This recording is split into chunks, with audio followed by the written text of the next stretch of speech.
ऊंचे कुआनवा के नीचे जगतिया भरन लागे ना, भरन लागे ना। ससुर जी के पनिया भरन लागे ना, ससुर जी के पनिया भरन लागे ना। पनिया भरत मोरी मोर कल कलैया, पनिया भरत मोरी मोर कल कलैया।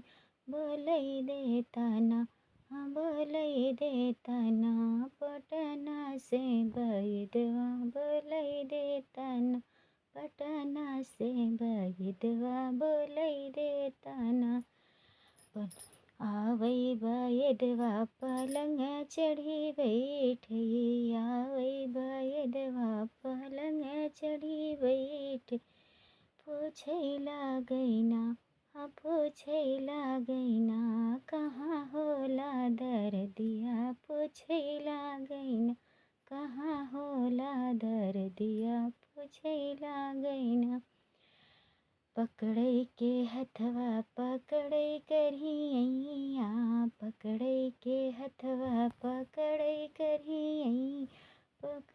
करियैया पकड़ै करियैया, पकड़ै के हथवा पकड़ै करियैया। पूछै लागै ना, पूछै लागै ना, कहाँ होला दर्दिया। पूछै लागै ना, कहाँ होला दर्दिया। पूछै लागै ना। ऊंचे कुआनवा के नीचे जगतिया, ऊंचे कुआनवा के नीचे जगत। भरन लागे ना, भरन लागे ना। ससुर जी के पनिया भरन लागे ना, जेठा जी के पनिया भरन लागे ना। पनिया भरत मोरी मोर कल कलैया, पनिया भरत मोरी मोर कल कलैया। बोलै देता ना, बोलै देता ना, पटना से बैदवा बोलै देता ना, पटना से बैदवा बोलै देता ना।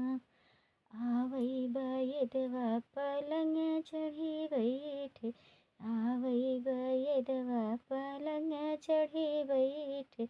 पूछै लागै ना, पूछै लागै ना, कहाँ होला दर्दी। पूछै लागै ना, कहाँ होला दर्दिया। पूछै लागै ना। पकड़ै के हथवा पकड़ै करियैया, पकड़ै के हथवा पकड़ै करियैया। पूछै लागै ना, पूछै लागै ना, कहाँ होला दर्दिया। पूछै लागै ना, कहाँ होला दर्दी। पूछै लागै ना। ऊंचे कुआनवा के नीचे जगतिया, ऊंचे कुआनवा के नीचे जगत। भरन लागे ना, भरन लागे ना। देवरो जी के पनिया भरन लागे ना, देवरो जी के पनिया भरन लागे ना। पनिया भरत मोरी मोर कल कलैया, पनिया भरत मोरी मोर कल कलैया। पूछै लेता ना, बोलै देता ना, पटना से बैद बोलै देता ना, पटना से बैदवा बोलै देता ना। आवै बैदवा पलंग चढ़ी बैठी, आवै बैदवा पलंग चढ़ी बैठी।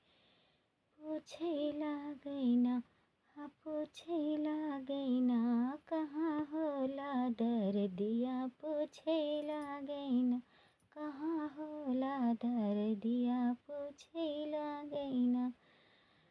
पकड़ै के हथवा पकड़ै करियैया, पकड़ै के हथवा पकड़ै करियैया। पूछै लागै ना, पूछै लागै ना, कहाँ होला दर्दिया। पूछै लागै ना। गोदिया पोछैला गैना। फ्रेंड, गीत कैसे लगा बताना ज़रूर कमेंट में।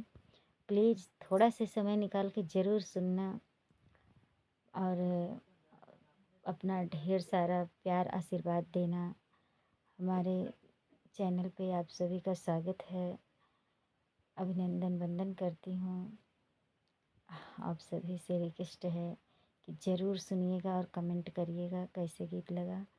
और मैं आप लोग के लिए एक प्यारा सा गीत लेके आती रहूँगी और आप लोग सुनिएगा ज़रूर, बताइएगा ज़रूर, प्यार दुलार बनाए रहिएगा, जिससे मैं भी अपने चैनल पे आप लोग के बीच बनी रहूँ।